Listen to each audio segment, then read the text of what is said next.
Thank you, Mr. Speaker, colleagues. I know a lot of us Dan probably Douglas already just know thumbs down. vote on this, but I wanted to come up and talk to you about two things that haven't been mentioned before, and I want to do it in the context of fear and faith. And I don't, I can always go back to when our founding fathers faced the fear of going against the greatest military power in the history of the world at that time to establish our nation. We can talk about the fear of a divided country during the years of the Civil War, or the fear of facing 2 world wars. But instead, what I wanted to talk to you about is faith. Our founding fathers had faith in their fellow citizens and in Providence that they could establish a new nation in this country based upon the principles that we see in our Constitution. Our forebears had faith that we could endure a civil war and that we could prevail during 2 world wars to help spread freedom around the planet.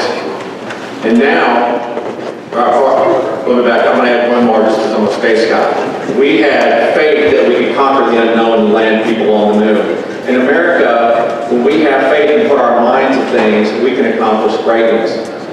And if you look at the people who are opposing this bill, the reason that they are opposing this bill is because they are afraid of what would happen to the Constitution. Fear is what's driving most people not to support this bill. But I'm going to ask you to look at it from a faith perspective. Because you have to remember, a runaway convention is not the final answer as to what happens to our Constitution. We are. The states are. Realize there are 99 legislative bodies across this country. In order for any amendment to be adopted by the Constitution, either through a convention of states or by an amendment sent out by Congress, 70 of those bodies at least have to approve it.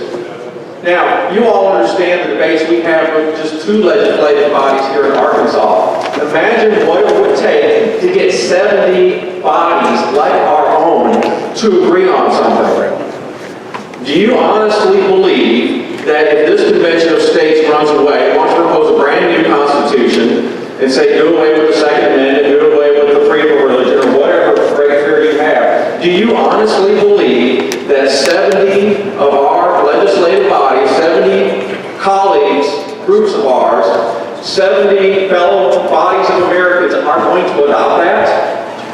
I don't. Do you? Let me throw this out. One of the provisions in this bill is to put term limits on congressmen. We've had that debate within our state. Imagine the fight that's going to ensue. What's that limit going to be? It's going to be 10 years, 12 years, 15, 16 years? How easy do you think it's going to be to get 70 legislative bodies out of 99 to agree just on something as simple as that? So I'm asking you, because of the reasons that have been brought up, have faith in your fellow Americans. Because if we can't have faith in our fellow Americans that they love the Constitution just as much as we do, if we don't believe that 70 of the 99 legislative bodies are going to have the same love of the Constitution and are going to work to protect the Constitution just as much as we do, I would submit that the Constitution is already dead.